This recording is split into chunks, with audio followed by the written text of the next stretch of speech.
Ultimately, we don't have much detail about what President Trump and President Zelensky discussed when it comes to long-range US Tomahawk missiles, but it is pretty clear they will not imminently be in Ukrainian hands, and pretty clear too that we are seeing remarkable rhetoric, frankly, from the US president, holding out the possibility of what he calls these dangerous missiles, where a lot of bad things could happen, potentially being in Ukrainian hands. Now, we've heard Trump make hollow threats before when it came to secondary sanctions, but this is military force potentially designed to try and push Russia towards the negotiating table. When President Zelensky emerged from his talks with Trump, he said that they both agreed not to discuss long-range missiles and what they talked about them because the US didn't want an escalation. And Trump was clear he was hoping the issue of Tomahawk supply would never actually come to fruition, because he'd hoped that the meeting in Budapest between himself and President Putin, as yet to have a date set for it, would yield to some kind of peace. He again and again suggested he believed President Putin wanted some kind of peace, didn't elaborate why he felt that necessarily. And indeed, after the meetings had ended and President Trump had left for Mar-a-Lago, he posted on Truth Social the fact that he believed both sides should accept a deal that leaves the front lines where they currently are. Now, that ultimately, I think, might be for President Zelensky something he could sell domestically. It would certainly mean that Russia's recent summer offensive has not taken the key eastern frontline towns that it's had in its sights. And that, too, is a reason potentially why the dynamics around this meeting in Budapest between Trump and Putin have changed slightly. Zelensky has weathered this Russian summer offensive. Putin had potentially hoped it would see a strategic change. It would see the population centres he's coveted in his hands. That may happen in the weeks or months ahead, but it's not happened now. And that may leave Zelensky a little stronger. Clearly, his relationship with President Trump is a lot better. Trump called their meeting cordial and interesting. He may not have emerged, Zelensky, with the long-range Tomahawk missiles he wanted, but let's be honest, the US doesn't have many to spare. They have similar range to some of the long-range drones that have been fired into Russia already by Ukraine. They're way more deadly and efficient, but they'll take a while to get into Ukrainian hands, and they cost $2 million roughly each. So a lot making the Tomahawks less of an immediate game changer on the battlefield. The psychological impact of this being signalled, though, potentially key here. President Trump wouldn't have dreamed 9 months ago of threatening Russia with military force. Now that's something potentially on the table, delivered via proxies. All eyes on Budapest, though, and potentially too as to how these changing dynamics on the battlefield are impacting Russian calculations for the months of fighting ahead. Zelensky didn't get everything he wanted out of this meeting in Washington, far from it indeed, but he certainly emerged, I think, in a stronger position than we've seen him in terms of his relationship with the United States and on the battlefield than we've seen him over the past months. Nick Payton-Walsh, CNN, London.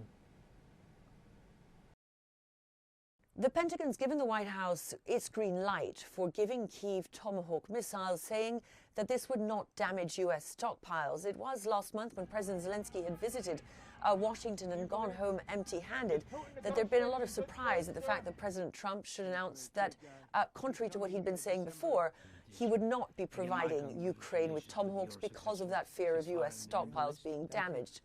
Now, still, even with this Pentagon green light, of course, the decision remains President Trump.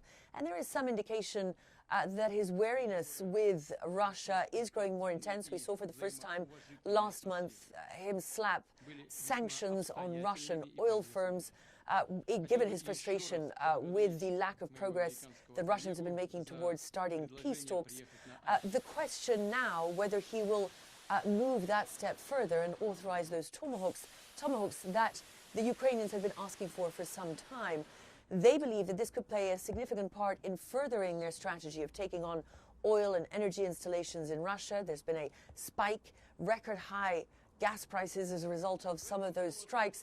They believe that this not only helps prevent Russia from funding, from feeding its war effort, but also brings some more pain of the war to Russians as well.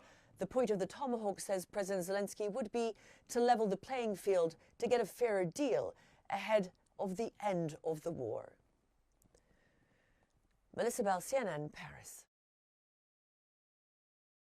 I think, look, the evidence is that Ukraine was not imminently expecting Tomahawks. We know that when Zelensky left his meeting a couple of weeks ago in Washington, D.C. with President Trump, he said he was, quote, realistic about this. And of course, we see certainly over the weekend and overnight into this morning, Ukraine continues with its own long-range strikes into Russian territory, targeting energy and military infrastructure. I think on the comment, let them get it fought out, that is perhaps more unnerving for Ukraine. It echoes rhetoric that we heard from President Trump after that ill-fated meeting between him and Zelensky in February.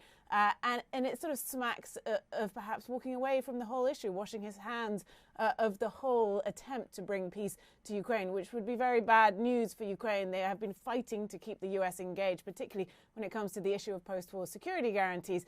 And I think, letting them fight it out, we're seeing elements of that play out in Ukraine right now. Russia is concentrating its efforts around the strategic town of Pokrovsk in Donetsk on the eastern front. President Zelensky says that Russia has amassed a force of some 170,000 troops in the area. Just for context, that is almost 3 times the pre-war population of Pokrovsk. It's about 2.5 times the size of the British regular army, so it is an enormous force. But for context, they've been trying to take this town, which sits on some key roads leading towards other fortress towns in Donetsk. They've been trying to take it for over a year, and they still haven't, though Ukraine acknowledges the situation there is increasingly difficult. So I think, look, fighting it out could take years, and that's why for Ukraine, U.S. support is so critical. Technology like the Tomahawks is so critical, not only because of what it is and its range and its power, but because it could shift the calculation in Moscow as to how long they themselves can drag out this war. In his first CBS 60 Minutes interview since 2020, President Trump fielded questions on topics from tariffs to immigration to the government shutdown, which now threatens to become the longest shutdown in U.S. history. Democrats' fault. As for Democratic lawmakers' demand that Affordable Care Act subsidies be extended before reopening the government, Trump stood firm by his position. Obamacare is terrible, and we can fix it with the Democrats. All they have to do is let the country open, and we'll fix it. On immigration, the president was asked if the methods used by ICE have gone too far. I think they haven't gone far enough because we've been held back by the judges, by the liberal judges that were put in by Biden and by Obama. Trump also addressed the upcoming Supreme Court oral arguments on whether his tariff policy is legal. I think it's the most important subject discussed by the Supreme Court in 100 years. The president asked what happens to his economic plan if the high court rules against him on tariffs. I think our country will be immeasurably hurt. I think our economy will go to hell. The wide-ranging interview also covered topics including cost of living, foreign policy challenges, and concerns about the possible use of the military to combat crime in American cities. I'm Reed Binion reporting.